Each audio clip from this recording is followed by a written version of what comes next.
prepare to hear something that will turn your head upside down, something you would never have imagined happening in a sacred place, and that, somehow, touched the depths of my soul.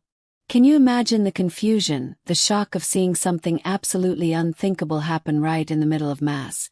Something that defies all your expectations and forces you to look at faith in a whole new way, perhaps even questioning what you yourself believe. I was the centerpiece of one such moment, an episode that silenced the entire church, with the sound of a sacred image shattering into pieces and words that should never have been spoken echoing in a frightening silence, all before a reaction that no one, absolutely no one, could have predicted, especially me. It's a story of redemption, yes, but in a way you've never heard before, full of twists and turns and an understanding that came from where I least expected it. But first, I want to invite you to an act of faith right now. In the comments, write the names of people and family members you know need a special prayer right now. Let's add all these names to our main prayer with the Rosary. The story doesn't begin with a devout heart, but rather with a restless and somewhat cynical mind, especially when it came to faith and religion. I lived life at a frenetic pace, focused on what was tangible, logical, and scientific, and I saw the spiritual world with its rites and beliefs as a kind of antiquated folklore, something far removed from the practical reality of everyday life. Going to Mass for me was a family obligation, something I endured with the attitude of a critical observer, an outsider who went just to fill in the blanks. I saw no purpose in the prayers, was not moved by the hymns, and much less understood the deep devotion so many people demonstrated there. Inside that temple, while the community united in prayer, I was in a world apart, shielded by my own convictions and, I confess, a certain contempt for what I couldn't fit into my rational explanations. My chest carried a faint layer of revolt against what I considered an imposition or an escape from reality, a refuge for the weak, or those unable to cope with the complexity of life without a spiritual crutch. It was with this spirit that I attended church, my ears closed to the words of the gospel and my eyes filled with judgment, completely oblivious to the beauty or power that so many found in faith. It was one Sunday in the middle of Mass that my indifference reached unimaginable proportions and transformed into something shocking. Due to a sequence of factors, my own inattention, a sudden movement, and perhaps an unconscious manifestation of my hostility toward that environment, I ended up bumping into a pedestal. In a matter of seconds, with a dull thud that echoed like thunder in the silence of the church, the image of Our Lady, which stood near the altar and was venerated by so many, came crashing down, shattering into pieces. A collective groan filled the air, a mixture of pain and astonishment. And it was at that precise moment, with the church silenced by the incident and all eyes focused on me and the saint's remains, that, in a burst of defiance and pure rebellion that I still struggle to understand, my mouth uttered words laden with sarcasm and disrespect. They were harsh, provocative phrases that, in my distorted mind, seemed like a kind of outburst against everything faith represented to me. The silence that followed was not only one of astonishment at what had happened, but also of shock at my own words. Every eye on me was a silent reproach, every heart seemed frozen.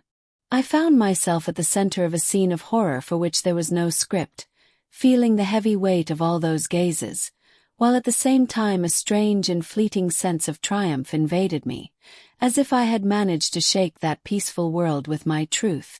That moment, however, didn't unfold as I expected.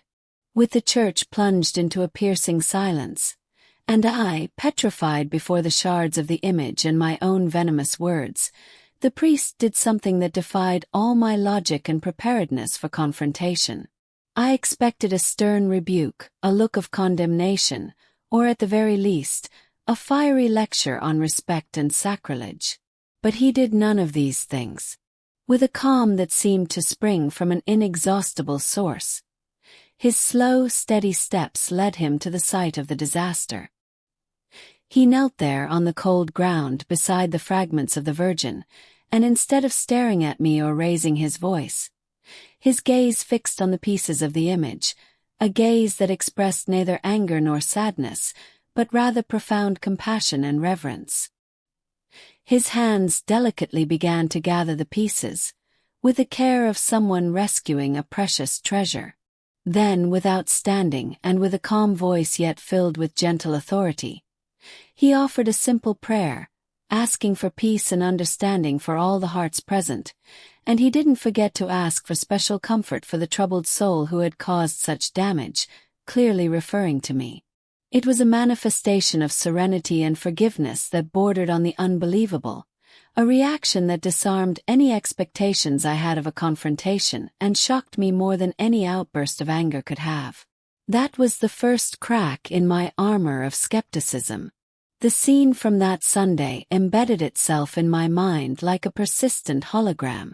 The priest's calm voice, his hands gathering the fragments of the image with an almost maternal tenderness, the silence that weighed more heavily than any noise. All of this continued to replay in my head in an endless loop. I, who expected a barrage of criticism, a public judgment, or at least a formal apology, received none of these. Instead of being confronted with the anger or condemnation my arrogance expected and even deserved, I was plunged into an experience of mercy that completely disorganized me. The priest's words, consolation for the troubled soul, were a thorn that pierced my self-sufficiency and cynicism. I remember leaving the church in a state of near numbness.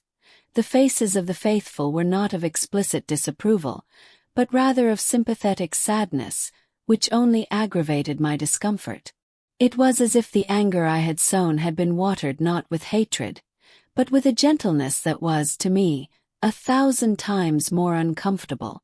It wasn't the condemnation that tormented me, but its absence, the inexplicable compassion the priest had shown, which dismantled all my defenses and forced me to admit that something there was profoundly different from anything I had known. I began to question myself. What kind of person acts like this in the face of such an aggressive act? What kind of faith is this that responds to hatred with such frightening calm? That Sunday didn't allow me to return to my usual routine without profound internal resonances. The following days were a whirlwind of disordered thoughts. I found myself reliving the scene with the priest, his serene voice, and above all, that gaze of incomprehensible kindness that betrayed not a hint of resentment.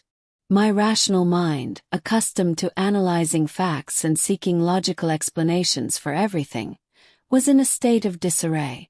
How could someone react that way to such a direct offense and such symbolic destruction? This mystery propelled me on an almost obsessive quest. I began reading not only religious texts but also about philosophy and the psychology of faith, trying to understand the dynamics of that peace the priest emanated. I didn't go to Mass for a few weeks, not out of anger but out of shame, and also because I needed to process what was happening within me. It was a mixture of deep regret for my words and actions, but also a voracious curiosity about the source of such virtue. I began to observe people of faith more closely, no longer with judgment, but with a new perspective. I realized that many carried within themselves a similar serenity, a kind of strength that wasn't muscle or raw intellect, but something more subtle and profound. Slowly, the facade of my cynicism began to crumble, not through a sudden, emotional epiphany, but through careful reasoning that led me to question the sufficiency of my own explanations about the world and the human heart. The journey of self-discovery and the slow awakening of my faith were the most transformative result of that incident at Massachusetts. It wasn't a bolt of lightning that struck me and made me a saint overnight, but rather a process of recognizing my own spiritual aridity and the profound emptiness that had settled in my life. That impulsive and disrespectful act had shattered not only my image, but also something within me, something that needed to be mended. I understood that the priest's forgiveness was not a weakness, but the most potent form of strength. His words and his silence showed me that true faith is not based on condemnation or revenge, but on an unconditional love that seeks redemption and understanding, even when it is undeserved. My conversion was not simply a turning of the switch, but a continuous learning process, a re-evaluation of everything I considered intelligent or real. I sought out the priest not to justify myself, but to humbly ask for forgiveness, a request he welcomed with the same serene smile. He spoke to me about the love of Mary, the mother who does not judge, but who welcomes and intercedes. That episode made me realize that sometimes something must break so that light can enter, and so that we can rebuild something new and more beautiful on the ruins of our ignorance. I discovered in prayer, in the presence of the Eucharist, a comfort and peace that no logic or pure science had been able to give me, a connection that fulfilled me in a way I had never experienced before. Today, when I look back, the fall of Our Lady's image and my own harsh words seem like a kind of electric shock my soul needed to wake up. That day, which began with my arrogance, became the turning point that led me to a life of faith and a profound appreciation for forgiveness, compassion, and grace, values I had previously so despised. What I thought would be an act of liberation for myself, a protest, was actually my prison, from which I was freed by an unexpected manifestation of love and forgiveness. Faith for me is no longer a crutch, but the most solid foundation I have found, a beacon that guides me in my choices and in how I deal with the world and others. I understood that intelligence without the heart is sterile, and that the deepest wisdom lies in the capacity to love and forgive. That broken image in my mind became a symbol of my own fragility, but also of God's infinite capacity to rebuild, to restore what seemed irretrievably lost. I learned that no matter how low we've fallen or how bad our actions may have been, there is always room for repentance, for a new beginning, and above all, for the redemption that springs from true mercy. The Father's unforgettable and serene gesture was the embodiment of a much greater truth, that love is the only answer that, ultimately, makes everything heal and blossom again. Let us consider, then, how many of us in our daily lives find ourselves in situations that, while perhaps not as dramatic as the one I've described, cause us to fall, to break something within ourselves or in those we love, to utter thoughtless words, or to carry a weight we can't explain. How many times, out of pure ego, pride, or limited vision, do we end up distancing ourselves from the peace that a life of faith can offer, living in a constant internal battle, seeking reasons in the wrong places, and forgetting that love and forgiveness are the true catalysts for transformation? It is with each dawn, with a new sun, that we are invited to reflect on our attitudes, to forgive not only others, but ourselves, to nourish our souls with sincere prayers, and to seek the faith that grants us serenity and clarity to see what truly matters. Prayer is not a request in a moment of despair, but a constant dialogue that reconnects us to the source of all wisdom and love, strengthens us to face challenges, and opens us to the possibility of daily conversion. Having faith is exercising compassion and surrender in every moment. And you, right now, have the chance to exercise this faith and compassion with us. Comment below with the names of the people you want to be in our prayers. Let's raise each of these names in our main prayer with a rosary, asking that God's grace touch their hearts as it touched mine. And you, what did you think of this turnaround in the church? Have you ever encountered a kind gesture that completely surprised you during a difficult moment? The kind that turns your world upside down and makes you rethink everything? Leave your thoughts on this unexpected event in the comments and share your insights on the power of forgiveness. If this story touched your heart and made you reflect, don't forget to like, share with your friends, and subscribe to the channel so you don't miss the next stories that promise to surprise you. Thank you for your company, and may peace be with us.